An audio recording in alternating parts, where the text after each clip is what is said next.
Halo teman-teman semua, apa kabar?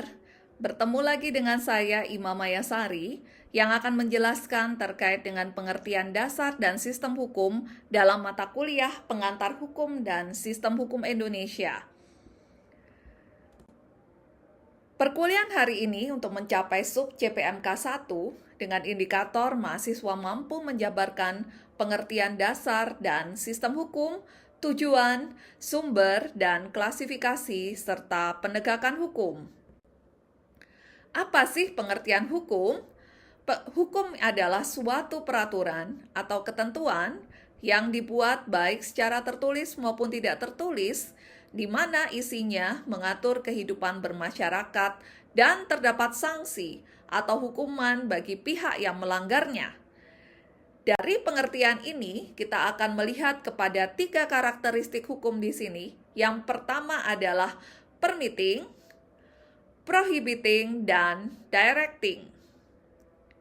Pengertian yang kedua, karakteristik yang kedua adalah bersifat memaksa, dan yang ketiga terdapat sanksi. Lebih lanjut, kita akan mempelajari terkait dengan pengertian dasar yang menjadi ciri dari sistem hukum. Yang pertama adalah masyarakat hukum, yang kedua adalah subjek hukum, yang ketiga peranan atau kewajiban atau hak dalam hukum, yang keempat adalah peristiwa hukum, dan yang kelima hubungan hukum dan akibat hukum. Oke teman-teman, kita masuk kepada pengertian pertama, yaitu masyarakat hukum. Masyarakat hukum adalah masyarakat yang memegang teguh aturan dan mematuhi serta melestarikan hukum. Kita adalah masyarakat hukum karena kita patuh pada aturan dan mematuhi hukum. Pengertian kedua adalah subjek hukum, yaitu segala sesuatu yang menurut hukum dapat menjadi pendukung atau memiliki hak dan kewajiban. Subjek hukum ini memiliki 3 sifat, yaitu mandiri, terlindung, dan perantara. Dalam subjek hukum ini kita bisa membagi menjadi 2 kategori di sini, yaitu manusia dan badan hukum, yang dibedakan antara badan hukum publik dan badan hukum privat. Oke teman-teman, kita jelaskan terlebih dahulu untuk subjek hukum manusia, di mana manusia pada dasarnya menjadi penyandang hak dan kewajiban sejak dilahirkan dan berakhir ketika manusia meninggal dunia. Ketika manusia meninggal dunia, maka hak dan kewajibannya akan beralih kepada ahli warisnya. Nah, kecuali dalam hal ini seorang ibu yang mengandung bayi dan suaminya meninggal, maka bayi tersebut sudah memiliki status sebagai ahli waris dari ayahnya yang meninggal dunia. Oke, setelah kita belajar mengenai subjek hukum manusia, kita akan belajar mengenai subjek hukum badan hukum. Badan hukum di sini terdiri dari kumpulan manusia yang oleh hukum telah diberi status sebagai person yang mempunyai hak dan kewajiban seperti manusia, serta dapat bertindak sebagai subjek hukum. Hak dan kewajiban badan hukum ini harus terpisah dan berbeda dari hak dan kewajiban para anggotanya. Kalau kita lihat di sini, badan hukum terbagi menjadi 2, yaitu badan hukum privat dan badan hukum publik.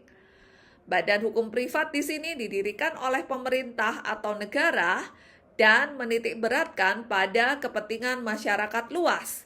Contohnya adalah lembaga negara. Sementara badan hukum privat merupakan badan hukum yang dibentuk dan disusun oleh instansi pemerintah selain pemerintah. Contohnya adalah perseroan terbatas, persekutuan komanditor atau CV, dan lain sebagainya. Oke teman-teman, setelah kita tahu mengenai pengertian dari subjek hukum, kita akan pelajari terkait dengan pengertian dari peranan hukum, hak, dan kewajiban. Apa sih hak itu? Hak di sini adalah role atau peranan yang fakultatif sifatnya karena boleh tidak dilaksanakan. Sementara kewajiban merupakan role atau peranan imperatif karena tidak boleh tidak dilaksanakan. Jadi hak adalah fakultatif sementara kewajiban adalah imperatif. Oke teman-teman, setelah tahu mengenai hak dan kewajiban, kita akan melihat kepada peristiwa hukum, yaitu perbuatan tingkah laku subjek hukum yang membawa akibat hukum. Peristiwa hukum di sini kita bisa bedakan adalah peristiwa hukum karena perbuatan subjek hukum. Contohnya adalah bupati menerbitkan izin usaha pertambangan merupakan peristiwa hukum karena perbuatan subjek hukum yaitu bupati. Lalu ada peristiwa hukum yang bukan perbuatan subjek hukum, contohnya di sini adalah kelahiran dan kematian. Tentu kita sudah bisa melihat bahwa kelahiran dan kematian itu bukanlah sebuah perbuatan subjek hukum.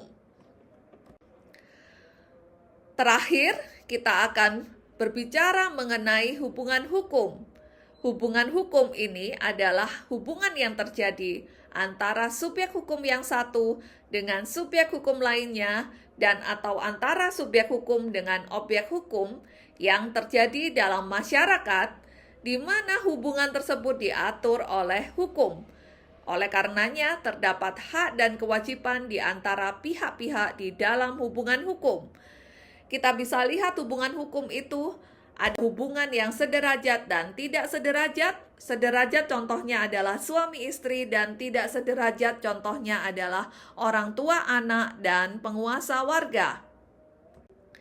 Sementara hubungan timbal balik dan timpang balik di sini adalah para pihak sama-sama mempunyai hak dan kewajiban, sementara yang timpang jika satu pihak hanya punya hak saja, sedangkan yang lain punya kewajiban saja. Akibat hukum adalah segala akibat yang terjadi dari segala perbuatan hukum yang dilakukan oleh subjek hukum terhadap objek hukum atau akibat lain yang disebabkan karena kejadian tertentu oleh hukum yang dianggap sebagai akibat hukum. Akibat hukum di sini merupakan sumber lahirnya hak dan kewajiban bagi subjek hukum yang bersangkutan. Wujud akibat hukum adalah lahirnya sanksi apabila dilakukan tindakan yang melawan hukum. Contoh adalah seorang pencuri maka diberikan sanksi karena telah mengambil barang orang lain tanpa hak dan secara melawan hukum.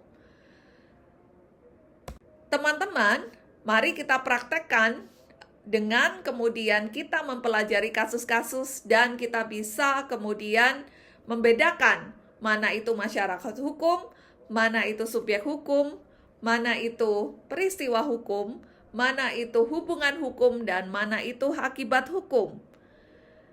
Mari kita kerjakan tugas yang sudah disediakan di emas dan segera dikumpulkan menurut waktu yang sudah ditentukan.